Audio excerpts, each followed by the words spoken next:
अऊज़ु बिल्लाहि मिनश शैतानिर रजीम बिस्मिल्लाहिर रहमानिर रहीम व अक़ीमुस्सलात व आतुज़्ज़कात वरकऊ मअर राकिईन अतअमुरून अन्नास बिलबिर्रि व तंसौना अनफुसकुम व अंतुम ततलूनल किताब अफला तअक़िलून वस्तईनु बिस्सब्रि वस्सलात व इन्नहा लकबीरतुन इल्ला अलल ख़ाशिईन अल्लज़ीना यज़ुन्नूना अन्नहुम मुलाक़ू रब्बिहिम व अन्नहुम इलैहि राजिऊन। अल्लाह रब्बुल आलमीन इरशाद फरमाता है, नमाज कायम करो, ज़कात दो, और जो लोग मेरे आगे झुक रहे हैं इनके साथ तुम भी झुक जाओ। तुम दूसरों को तो नेकी का रास्ता इख्तियार करने के लिए कहते हो मगर अपने आप को भूल जाते हो, हालांकि तुम किताब की तिलावत करते हो। क्या तुम अकल से बिल्कुल ही काम नहीं लेते? सब्र और नमाज से मदद लो। बेशक नमाज एक सख्त मुश्किल काम है मगर उन फरमाबरदार बंदों के लिए मुश्किल नहीं है जो समझते हैं कि आखिरकार इन्हें अपने रब से मिलना और इसी की तरफ पलट कर जाना है। सदक़ल्लाहुल अज़ीम। अल्हम्दुलिल्लाह अल्हम्दुलिल्लाहि रब्बिल आलमीन अस्सलातु वस्सलामु अला रसूलिहिल करीम व अला आलिहि व अस्हाबिहि अजमईन अम्मा बाद फ़अऊज़ु बिल्लाहि मिनश शैतानिर रजीम बिस्मिल्लाहिर रहमानिर रहीम। शुरू करती हूँ अल्लाह रब्बुल आलमीन के नाम के साथ जो बड़ा मेहरबान और रहम फरमाने वाला है। मोहतरम मुअज़्ज़िज़ सामिन इकराम, अभी आपके सामने मतन विद मतलब जो है तर्जुमा आपके सामने जिन आयात का पेश किया गया वो आयत नंबर 40 सूरह बकरा की आयत नंबर 43 से 46 तक की आयत थी। इंशाअल्लाह आज हम इस पर मुफस्सिल गुफ्तगू इंशाअल्लाह अपने वक्त मुकर्ररा में करेंगे। सामिन इकराम, यहाँ जो तर्जुमे के साथ और जो आयात आपके सामने तिलावत की गई हैं, इंशाअल्लाह स्क्रीन पर आप इसका लफ्जी तर्जुमा भी देखेंगे। इसको नोट करते रहिए और इसको पढ़ते रहिए ताकि इसको समझने में भी आपके लिए आसानी हो जाए। मगर आइए हम चलते हैं अपनी आयात की तरफ। आपके सामने 43 से 46 तक की आयात जो आपके सामने पेश की गई हैं, ये इसकी आज की तफसीलात के साथ हम इंशाअल्लाह इस पर गुफ्तगू करेंगे। मगर इससे पहले जो आयत नंबर 42 तक की जो तफसीलात आपके सामने आई हैं, इस पर थोड़ा सा नज़रसानी करके देखा जाए तो सूरह बकरा की इब्तिदाई 4 रुकूआत में हमने देखा था कि इसमें तमहीदी गुफ्तगू की गई है जिसमें खिताब तमाम इंसानों की तरफ आम था। इस तरह 5 रुकूआत से 14 रुकूआत से, यानी यहाँ 5वें रुकू से लेकर 14 रुकूआत पर मुसलसिल एक तकरीर मतलब जो है इस कौम को खिताब करते हुए चलती जा रही है जिन्हें बनी इसराइल के नाम से जाना जाता है। इन 14 रुकूआत में कहीं ईसाइयों को मुखातिब किया गया, कहीं मुशरिकीन अरब को मतलब मुखातिब किया गया और मौका बा मौका इसमें मोहम्मद सल्लल्लाहु अलैहि वसल्लम की उम्मत को भी मुखातिब किया गया है। सामिन इकराम, इस आयत को समझने के लिए जो आज आपके सामने तिलावत की गई हैं, इनको समझने के लिए हमें तारीख के पसे मंजर पर एक नज़रसानी करते हुए इस पर रोशनी डालने की ज़रूरत है जिसकी वजह से आयत को समझने में आसानी मुयस्सर आती है। ये आयत मदीना के इब्तिदाई दौर में नाजिल होने वाली सूरतों में से एक आयत है। मुसलमान मदीने में एक नई इस्लामी रियासत हिजरत के बाद कायम कर रहे थे। ऐसे हालात में इस्लामी हुकूमत को मुशरिकीन, मुनाफिकीन और यहूदियों से सामना करना पड़ रहा था जो मुसलमानों के साथ सियासी, समाजी और मजहबी ताल्लुकात रखते थे। दूसरी तरफ यहूदी खुद को अहले किताब समझते थे और तौरात के अलमबरदार होने का दावा करते थे, लेकिन अमली तौर पर वो खुदा के अहकामात से रूह गर्दानी करते हुए नजर आ रहे थे। वो यहूदी जो कबाइल मदीने में आबाद थे उनका तस्करा जो कुरान मजीद की आयतों में मिलता है वो है बनु कुरैज़, बनु नसीर और बनु खनखा जो मदीने में आबाद थे। ये लोग अहले किताब थे और अल्लाह के अहकामात से वाकिफ थे मगर उन्होंने अपनी किताब तौरात की तालीमात में तहरीफ और हक अमल से दूर हो गए थे। इन 14 रुकूआत पर मुश्तमिल यानी 5 में से लेकर 14 रुकू पर मुश्तमिल ये गुफ्तगू बनी इसराइल की तरफ इशारा करते हुए 4 बातों का इसमें तस्करा किया गया है। आइए उस पर भी एक नज़र डालते हुए चले ताकि आयत को समझने में मेरे और आपके लिए आसानी हो जाए। उसमें पहली चीज़ ये बताई गई कि पिछली उम्मतों में जो थोड़े बहुत लोग ऐसे बाकी हैं जिनके अंदर खैर और इस्लाह के अंसर मौजूद हैं, मोहम्मद सल्लल्लाहु अलैहि वसल्लम के जरिए से इन्हें इस बात की सदाकत जो तुम अपने किताबों और सहूफों में मौजूद हो और जानते हो इस बात को कबूल करो की तलकीन की गई और गवाही दो इसकी भी तलकीन की गई और दो तुम्हारी तारीख और तुम्हारे कौम के मौजूदा अखलाकी और दीनी हालात जो तुम्हारे बिगाड़ की गवाह हैं, जो काम तुम खुद ना कर सके वो मोहम्मद सल्लल्लाहु अलैहि वसल्लम के जिम्मे दिया गया है। ये काम तुम्हारा था, तुमने नहीं किया। किया। इसे करने के लिए जो दूसरे लोग उठे हुए हैं इनका साथ दो, इसकी तलकीन इस बनी इसराइल से की गई। और दूसरा नुक्ता इसमें जो बयान हुआ है वो ये है कि इन आयात के जरिए से यहूदियों पर हुज्जत तमाम कर दी गई है और साफ साफ इनकी दीनी और अखलाकी हालतों को खोल खोल कर रख दिया गया है ताकि उम्मत मुस्लिमा की आंखें खुले और राह सिरात मुस्तकीम पर चलना आसान हो जाए। इन आयात में इनको बताया गया है कि तुम्हें जिस रहनुमाई के मंसब पर फाइज किया गया था तुम इसमें बुरी तरह नाकाम रहे हो। इसके सबूत के लिए कई वाकयात का तस्करा है जिसमें इनकी साजिशें, इनके वसवसा अंदाजियां, कज बहसियां और मकारियों का तस्करा इसमें आता है। इनका मोहम्मद सल्लल्लाहु अलैहि वसल्लम के साथ मतलब जो है मुख्तलिफ तरीके से इनको नाकाम करने की कोशिशें और फिर इनको बेनिकाब इसमें पूरी तरह से मतलब जो है कर दिया गया है। और इनसे ये बात अयां करना है कि इनकी ज़ाहिरी मजहबियत महज एक ढोंग है जिसके नीचे दियानत और हक परस्ती की बजाय हट धर्मी, जाहिलाना असबियत और नफ्स परस्ती काम कर रही है। और हकीकत में वो जाते ही नहीं है कि नेकी का काम फल फूल कर मतलब जो है फैलता चला जाए। इसके नतीजे में जो मकसूद इन आयतों का बयान करना है, इस तरह बेनकाब मतलब जो है करने में इनकी हिम्मतों को पस्त करना भी मकसूद है ताकि वो मोहम्मद सल्लल्लाहु अलैहि वसल्लम का साथ देने पर आमादा हो जाए। और हुआ भी यही था कि तारीख गवाह है कि मुशरिकीन अरब पर इनका जो मजहबी अखलाकी असर था और इस नुज़ूल आयात के बाद इनके किरदार कशी के बाद वो असर ज़ायल हो गया, यानी ख़त्म हो गया था। और चौथा नुक्ता इसमें जो बयान हुआ है वो ये है कि कुरान में बनी इसराइल के जिक्र को मुंतखब करने की वजह यह है कि कुरान में दुनिया में सिर्फ यही एक कौम है जो मुसलसिल 4000 साल से तमाम अक़वाम आलम के सामने जिंदा नमूना इबरत बनी हुई नजर आती है। हिदायत इलाही पर चलने न चलने से जितने नशीबो फराज किसी कौम की जिंदगी में रोनमा हो सकते हैं वो सब इस कौम की इबरतनाक तारीख में नजर आते हैं। चौथी मतलब जो है नुक्ता ये है कि इन आयतों के जरिए से पैरवान मोहम्मद सल्लल्लाहु अलैहि वसल्लम को सबक देना मकसूद है कि वो इस तबाही के गड़े में गिरने से अपने आप को बचाएं जिसमें पिछले अंबिया के पैरोकार गिर गए हैं। यहूदियों की अखलाकी कमजोरियों, मजहबी गलत फहमियों और एतकादी व अमली गुमराहियों में से एक एक की निशानदही करके इनके मद्दे मुकाबिल दीन हक के तकाजे बयान किए गए हैं ताकि मुसलमान अपना रास्ता साफ देख सके और गलत राहों से बच सके। इस सिलसिले में यहूद और नसारा पर तनकीद करते हुए कुरान मजीद में जो कहा गया, इनको पढ़ते वक्त मुसलमानों को नबी करीम सल्लल्लाहु अलैहि वसल्लम की वो हदीस मुबारक याद रखनी होगी जिसमें नबी करीम सल्लल्लाहु अलैहि वसल्लम ने इरशाद फरमाया कि तुम भी आखिरकार पिछली उम्मतों ही के रविश पर चलकर रहोगे, हत्ता कि अगर वो किसी खो के बिल में घुसे तो तुम भी उसी में घुसोगे। सहाबा कराम ने पूछा, या रसूल अल्लाह, क्या यहूद और नसारा मुराद हैं? आप सल्लल्लाहु अलैहि वसल्लम ने फरमाया, और कौन? सामीन कराम, उम्मत के लिए ये हदीस एक तंबीह है। अंबिया की उम्मतों में बिगाड़ किन किन रास्तों से आया और किन किन शक्लों में आया, इसको मालूम करने के बाद इससे बचना और अपने सुधार की कोशिश करना, ये है वो तमहीदी गुफ्तगू, ये है वो तारीख़ पस मंज़र जिसमें इन बनी इसराइल का तस्करा करते हुए उम्मत मुस्लिमा को समझाना मकसूद है। ये वो तमहीद मतलब गुफ्तगू है जिसको समझने के बाद इंशाअल्लाह हम इन आने वाली मतलब जो है आयतों को समझने में आसानी होगी। सामीन कराम, आइए इस तमहीदी गुफ्तगू के बाद एक नज़र हम पिछली क्लास पर भी डालते हुए चले ताकि जिसका कंटिन्यूएशन आज आयत में आ रहा है उसको समझने में आसानी हो जाए। पिछली क्लास में बाकायदा तौर पर हमने तफसीर के साथ जो देखा था उसमें यह था, पहला नुक्ता यह था कि बनी इसराइल नाम के साथ इसकी शुरुआत हुई है। बनी इसराइल याकूब अलैहिस्सलाम की औलाद और इन पर ईमान लाने वाले लोगों को बनी इसराइल के साथ मुखातिब किया गया। इसका तस्करा हमारे सामने आया और हिदायत की नामत और रहनुमाई की मनसब पर फाइज करने की नेमत पर इशारा करते हुए इनको वो अहद याद दिलाया गया जो खुदा के कानून को खुदा की सरजमीन में नाफिज करने के लिए था। इस अहद को याद दिलाकर बताया गया कि खुदा से डरो क्योंकि तुम सबको पलटकर उसी खुदा की तरफ जाना है जहां तुम्हें हिसाब किताब देना है। अगर डरोगे तो अहद को पूरा कर सकोगे और अगर लापरवाह हो जाओगे तो अपने अहद से दूर हो जाओगे।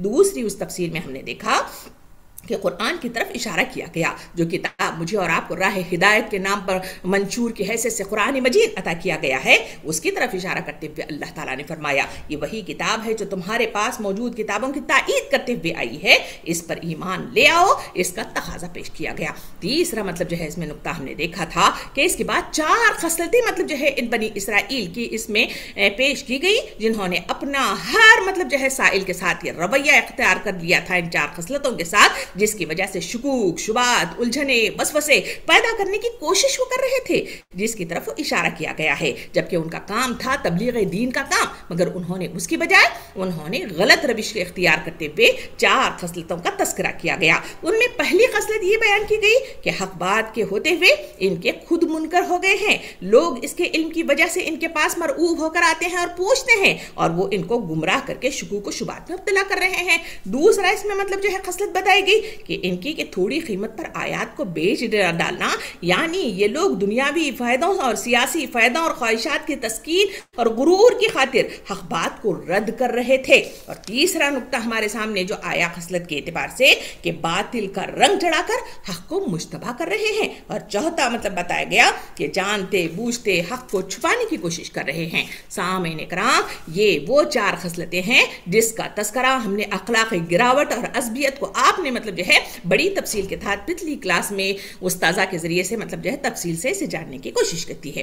अब आइए हम इन्हीं बातों को का जो कंटिन्यूएशन आज की आयात में है, हम मतलब जो है 43 से 46 तक की आयात पर मतलब जो है मजीद बनी इसराइल के रवैये और इनकी उम्मत की तलकीन नसीहत पर नजरसानी करते हुए आगे बढ़ेंगे। तर्जुमा मतलब जो है पहले सुन लें, जो आयत नंबर 43 और 44 में अल्लाह ताला बयान करता है। अल्लाह ताला इरशाद फरमाता है, नमाज कायम करो, ज़कात दो, और जो लोग मेरे आगे झुक रहे हैं इनके साथ तुम भी झुक जाओ। तुम दूसरों को नेकी का रास्ता इख्तियार करने के लिए कहते हो, मगर अपने आप को भूल जाते हो, हालांकि तुम किताब की तिलावत करते हो। क्या तुम अकल से बिल्कुल मतलब जो है काम नहीं लेते? इस तर्जुमे को सामने रखकर अगर देखें तो इन मतलब जो है आयात के अंदर अल्लाह रब्बुल आलमीन ने बनी इसराइल को उनकी बुरी खसलतों की तरफ पहले इशारा किया गया, जो पिछली जो है हमारे पास क्लास में देखा गया था। अब इन मतलब जो है 2 आयतों में इनको तलखीन हक की तरफ रुजू होने और अपनी इस्लाह करने की दावत इसमें दी जा रही है। सामईन इकराम, यहाँ आयत नंबर 43 की इब्तिदा में मतलब जो है जो लफ्ज इस्तेमाल किया गया वह है अक़ीमुस्सलात व आताउज़ ज़कात, यानी इसमें मतलब जो है शुरू इसी से ही इस आयत का होता है, जो लफ्जी तर्जुमे में भी आप देख रहे हैं। इसलिए कि ये नमाज और ज़कात हर जमाने में मतलब जो है इस्लाम में राइज रही है और मतलब जो है ये अरकान अदा किए जाते रहे हैं, मगर अंबिया की तरफ अंबियाए बनी इसराइल ने भी इनकी सख्त ताकीद की थी, मगर यहूदी के सिलसिले में तारीख के सफ़ात मुझे और आपको बताते हैं कि इनसे वो गाफिल हो गए थे। नमाज बाजमात का निज़ाम इनके पास तकरीबन बिल्कुल दरहम बरहम हो चुका था। कौम की अक्सरियत इनफरादी नमाज से भी गाफिल हो चुकी थी और ज़कात देने की बजाय ये लोग सूद खाने लग गए थे। इसी बात का तस्करा मुझे और आपको सूरे बय्यना आयत नंबर 5 में मजीद मतलब जो है तफसील के साथ यूं अल्लाह रब्बुल आलमीन इनकी कारकर्दगी बताता है। अल्लाह ताला इरशाद फरमाता है, और इन्हें हुक्म दिया गया था कि वह अल्लाह की इबादत करें, दीन को इनके लिए खालिस करते हुए यकसू होकर नमाज कायम करें और ज़कात दें, यही सच्चा दीन है। ये तलखीन मतलब जो है बनी इसराइल को की गई थी। साथ में सूरे हज आयत नंबर 41 में भी अल्लाह रब्बुल आलमीन ने जो तलखीन इनको की थी उसकी तरफ इशारा यूं किया गया है। तर्जुमा कुछ इस तरह है, वो लोग कि अगर हम इन्हें जमीन में इख्तिदार दें तो वो नमाज कायम करेंगे और ज़कात देंगे। सामईन इकराम, ये अहकामात थे जो बनी इसराइल को उनके मनसबे मतलब जो है रहनुमाई पे फाइज करके उनको मतलब जो है बताए गए थे और बनी इसराइल को उनके अंबिया के जरिए से दिए गए थे। यह अहकामात हमें बताते हैं कि नमाज और ज़कात अदा करना ईमान के लाजमी तकाज़ों में से एक है और मनसब का हक है, मगर बनी इसराइल की तारीख बताती है कि बनी इसराइल इन इबादत के साथ मतलब जो है क्या रवैया रखा था। वो कुरान में अगर आयात को उलट पलट कर देखें तो वहां मुझे और आपको सूरे निसा की आयत नंबर 142 में उनका तस्करा मतलब जो है नमाज के ताल्लुक से यूं मिलता है। अल्लाह ताला फरमाता है, और जब वो नमाज के लिए खड़े होते हैं तो सुस्ती के साथ खड़े होते हैं, लोगों को दिखाने के लिए, और अल्लाह को कम ही याद करते हैं। ये पहला रवैया था जिसमें वो नमाज के ताल्लुक से मतलब जो है उनका रवैया है। हुजूर सल्लल्लाहु अलैहि वसल्लम के ज़माने में कोई शख्स नमाज बाजमात में मतलब जो है शुमार न होता और गैर हाजिर रहता था तो उसके ज़माने की मतलब जो है तफसीलात मुझे और आपको बताते हैं कि वहाँ सहाबा कराम इस शख्स को इस्लाम से कोई दिलचस्पी नहीं है ये समझने लग जाते थे, और मुसलसिल अगर वो गैर हाजिर रहे तो मुसलमान ही नहीं है समझा जाता था। और मुनाफिकीन यानी इन यहूदियों के सिलसिले में हम तफसील देख रहे हैं कि ये लोग मतलब जो है न चाहते हुए जो है तूहन व करहन मतलब जो है ईमान लाए हुए थे, ताकि वो सियासी फायदे वो चाहते थे और वहां अपना मुकाम चाहते थे। इसीलिए इन चालबाजियों के नतीजे में इन यहूदियों का मामला यह था कि वो इस डर से कि कहे हमारा भेद न खुल जाए, चाहते न चाहते हुए शिरकत करते थे नमाजों में। और नमाज खत्म होते ही तारीख बताती है कि सीरत बताती है कि ऐसे भाग जाते थे जैसे कैद से रिहाई इनको मिल गई है। इसी बात का तस्करा मुझे और आपको ज़कात के सिलसिले में भी, नमाज के सिलसिले ही में मतलब मजीद मतलब जो है मुझे और आपको सूरह मरियम आयत नंबर 59 में इनका रवैया यूं बताया गया। अल्लाह ताला फरमाता है कि फिर इनके बाद ऐसे नाकल्फ आए जिन्होंने नमाजें ज़ाया की और ख्वाहिशात के पीछे चल पड़े। सामीन इकराम, हर उम्मत का ज़वार और इन्हतात का पहला कदम नमाज है, जो अव्वलीन राबता है, जो मोमिन का जिंदा और अमली ताल्लुक खुदा के साथ शब और रोज मतलब जो है जोड़े रखता है और इसे खुदा सरपरस्ती के मरकज और महवर से बिछड़ने बिल्कुल नहीं देता। ये बंधन तो टूटते ही, अगर ये बंधन टूट जाए तो आदमी खुदा से दूर होता चला जाता है, हत्ता कि अमली ताल्लुक से गुजर कर इसके ख्याली ताल्लुक भी खुदा के साथ बाकी नहीं रहता। सामीन इकराम, इसी वजह से यहाँ बताया गया कि उम्मतों का बिगाड़ मतलब जो है जो नमाज के जाया करने से ही मतलब जो है होता हुआ हम तारीख के सफ़ात में देखते हैं। जहां ज़कात का तस्करा है यानी ईता ज़कात का मतलब जो है जो जिक्र आया वो मतलब जो है इसमें लफ्ज़ के साथ देखें तो ज़कात का जिक्र होते ही बनी इसराइल का जिक्र सूरह निसा आयत नंबर 161 से 160 और 161 में मतलब जो है अल्लाह रब्बुल आलमीन ने उनकी तरफ इशारा करके फरमाया कि यहूद के जुल्म की वजह से हमने इन पर वो पाकीज़ा चीज़ें हराम कर दी जो इनके लिए हलाल की गई थी, और इस वजह से कि वो लोगों को अल्लाह के रास्ते से रोकते थे और इस वजह से कि वो सूद लेते थे, हालांकि इन्हें इससे मना किया गया था और वो नाहक लोगों का माल खाते थे, और हमने इनमें से काफिरों के लिए दर्दनाक अजाब तैयार कर रखा है। यानी इसमें मजीद तफसील बताई गई, कहा गया कि ज़कात जो दो वाला तस्करा आया है इस आयत में, वहां मतलब जो है मजीद बताई गई, इसलिए कि इन्होंने कई चीजों को खुद से हराम कर लिया था और फिर अल्लाह के रास्ते से रोकते थे, सूद लेते थे और फिर नाहक लोगों का माल मतलब जो है खाते थे। सामीन इकराम, इसी बात की मजीद तफसील के लिए मुझे और आपको सूरह तौबा आयत नंबर 34 में इस पर मजीद रोशनी मतलब जो है यूं मिलती है। अल्लाह ताला फरमाता है, ईमान लाने वालों, बेशक बहुत से उलमा और राहिब लोगों का माल नाहक खाते हैं और अल्लाह के रास्ते से रोकते हैं।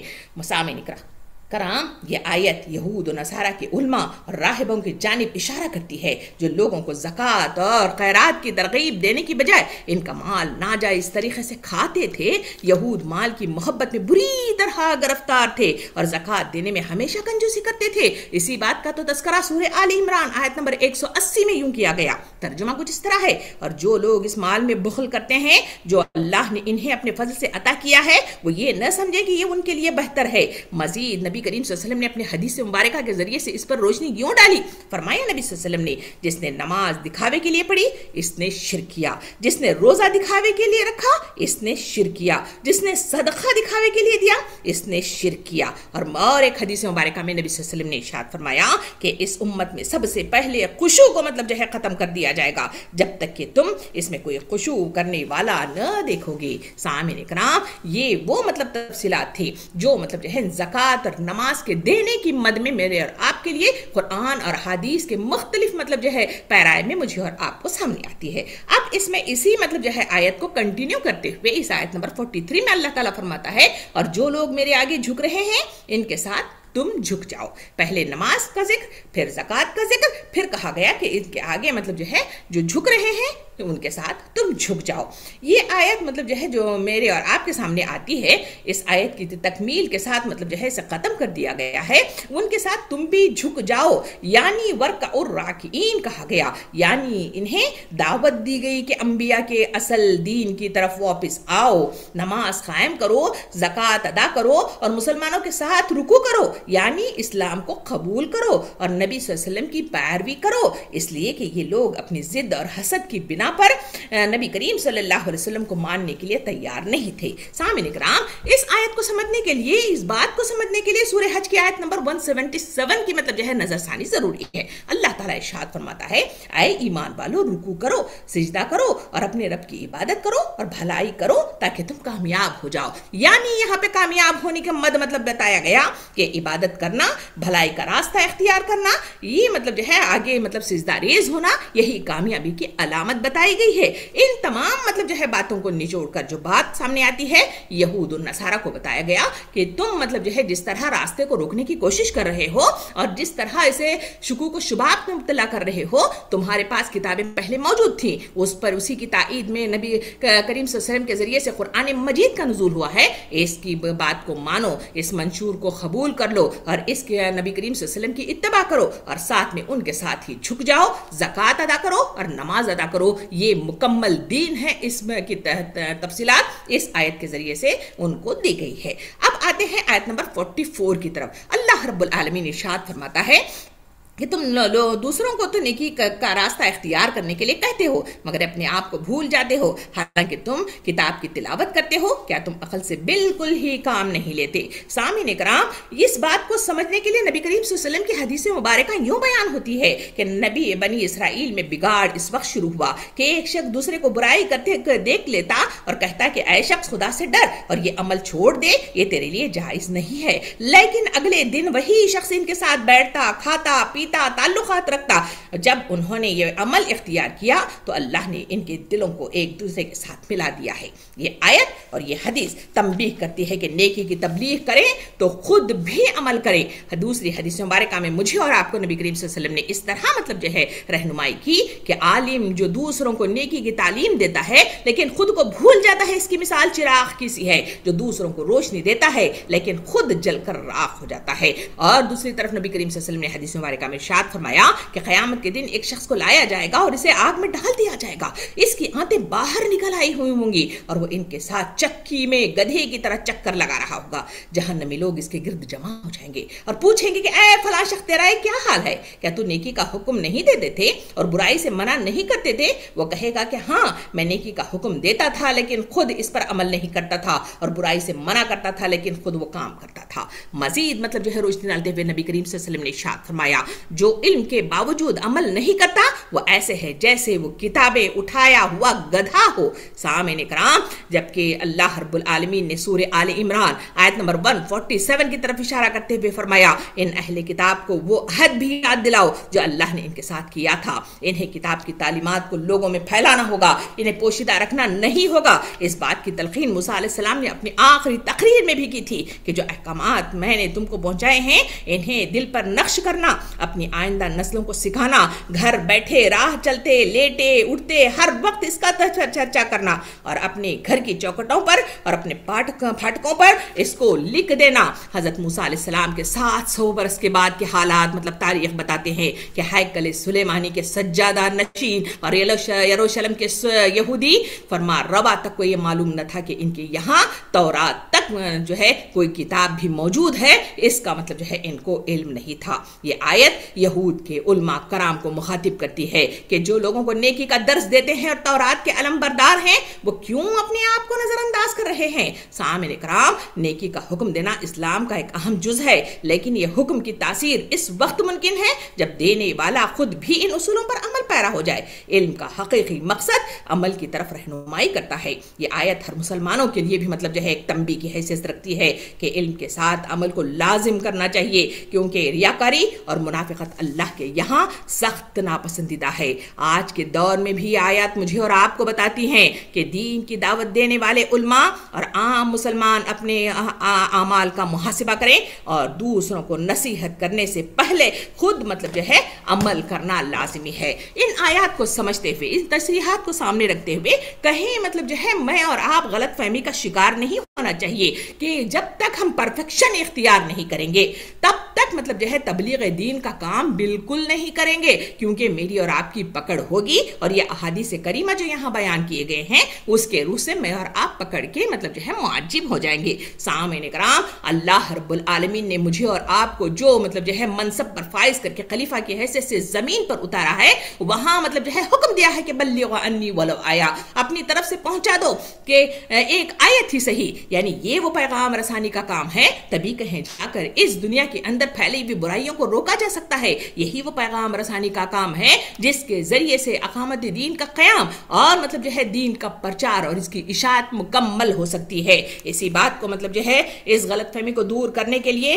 हज़रत सईद बिन जुबैर मतलब जो है रज़ी अल्लाह अन्हु का एक कौल नकल में आता है कि वो कहते हैं कि अगर हर एक ये सोचकर अमल मारूफ और नहीं अनिल मुनकर छोड़ दे कि मैं खुद गुनहगार हूँ, अगर वे सोचने लग जाएं कि जब गुनाहों से खुद पाक हो जाऊंगा तो लोगों को तबलीग करूंगा, तो नतीजा ये निकलेगा कि तबलीग करने वाला कोई भी बाकी न रहेगा, क्योंकि ऐसा कौन है जो गुनाहों से बिल्कुल पाक हो। इसी बात की तशरीह करते हुए हज़रत हसन रज़ी अल्लाह अन्हु का इरशाद हमें यूं मिलता है। वो कहते हैं कि शैतान तो यही चाहता है कि लोग इस गलत ख्याल में पड़कर तबलीग का फरीजा छोड़ बैठ जाएं। सामिन इकराम, इसी वजह से यहाँ मतलब जो है अतामुरून अन्नास बिलबिर्रि वतनहौन अनफुसकुम का मतलब जो है तस्करा किया गया। इसका मतलब ये नहीं है कि बेअमल आदमी को वाज कहने का जायज़ नहीं है, बल्कि मतलब ये है कि वाइज को यानी मतलब जो है मुकर्रिर को बेअमल नहीं होना चाहिए। ये दोनों में फ़र्क वाज़े है, मगर यहाँ ये सवाल होता है कि बेअमल होना न तो मतलब जो है मुकर्रिर के लिए जायज़ है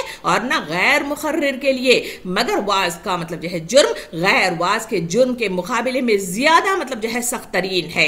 और मतलब जो है क्योंकि वाइज जुर्म को जुर्म समझते हुए जानबूझकर ये काम करता है, जिसकी वजह से यहाँ उसकी तरफ इशारा किया गया है। इसके बाद ये उज़ुर नहीं होता कि मुझे इस जुर्म का होना मालूम न था, बरखिलाफ गैर वाइज के लिए, अनपढ़ जाहिल के लिए इसको ख्वाह इल्म हासिल न करने का अलग गुनाह हो, लेकिन इर्तिकाब गुनाह में इसके पास किसी दर्जे में उज़र मौजूद नहीं होता कि मुझे मालूम न था। इसी के अलावा आलिम और वाइज अगर कोई मतलब जो है जुर्म करता है तो ये दीन के साथ एक किस्म का मजाक है। चुनांचा मतलब जो है नबी करीम सल्लल्लाहु अलैहि वसल्लम की हदीस मुबारका में यूं बयान किया गया कि अल्लाह ताला क़यामत के दिन जितना अनपढ़ लोगों को माफ करेगा इतना उल्मा को माफ नहीं करेगा। तो ये बातों को सामने रखते हुए इस मतलब जो है तशरीहात को सामने रखकर हमें बल्लिगु अन्नी वलो आया का मिज़दाक़ में पैगाम हक़ का काम अंजाम देना होगा। अब आइए हम मतलब जो है इन आयत के आखिरी दो आयतों की तरफ चलते हैं, जहां अल्लाह रब्बुल आलमीन इरशाद फरमाता है वस्तईनु बिस्सब्रि वस्सलाह, यानी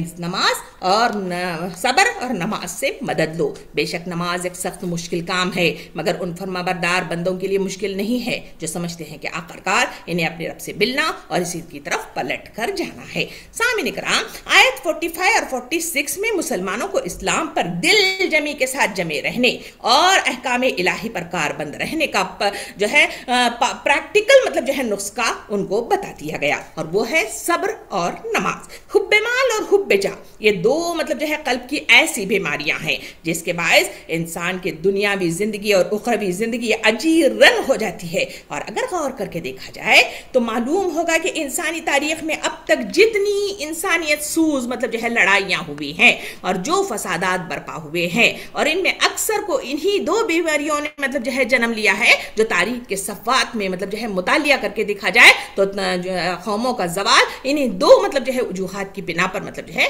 मंजर आम पर आया है। इसकी वजह से कंजूसी पैदा होती है, क़यानत पैदा होती है, बुख़्ल और माल की हवस और मकरो फरेब और दगाबाजी और हक से इज्तनाब, तकब्बुर जैसी जो है खराबियां जन्म लेना शुरू हो जाती हैं, जो इंसान की जिंदगी को दोज़ख बनाकर रख देती हैं। और यही हाल इन बनी इसराइल के कौम का हुआ है, जिसका तस्करा यहाँ पे किया जा रहा है। इन दो बीमारियों का इलाज कुरान ने तजवीज़ किया, वह है वस्तईनु बिस्सब्रि वस्सलात, यानी नमाज मदद लो नमाज सब्र से और नमाज से। सूरह अनकबूत आयत नंबर 45 में अल्लाह रब्बुल आलमीन मजीद उसकी तशरीह करते हुए यूं इरशाद फरमाया कि नमाज इंसान को बेहयाई और बुरे कामों से रोकती है। सामीन इकराम, ये आयत नमाज के अहम असरात और बरक़ात पर रोशनी डालती है, जो एक मुसलमान की अमली और रूहानी जिंदगी के संवारने में बुनियादी किरदार अदा करती है। नबी सल्लल्लाहु अलैहि वसल्लम ने इरशाद फरमाया, एहसान यह है कि तुम अल्लाह की इबादत इस तरह करो कि गोया तुम इसे देख रहे हो। अगर तुम ऐसा नहीं देख सकते तो ये यकीन रखो कि वो तुम्हें देख रहा है।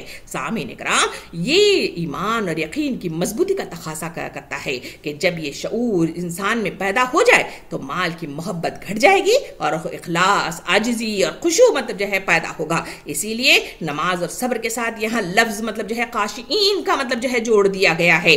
खुशू के मतलब है दिल की गहराई से अल्लाह के सामने आ आजिजी और खौफ के साथ झुक जाना एक ऐसी कैफियत है जो इंसान के दिल और दिमाग पर में जो है जाहिर होती है। खुशू का ताल्लुक इंसान के रूहानी ताल्लुक से है और ये इबादत को मजीद मुअस्सर और मकबूल बनाती है। सामईन इकराम, सूरह मोमिनून आयत नंबर 1 और 2 में अल्लाह रब्बुल आलमीन इरशाद फरमाता है, बेशक ईमान वाले कामयाब हो गए जो अपनी नमाजों में खुशू इख्तियार करने वाले हैं। खुशू पैदा करने के आखिर वो जराए कौन से हैं?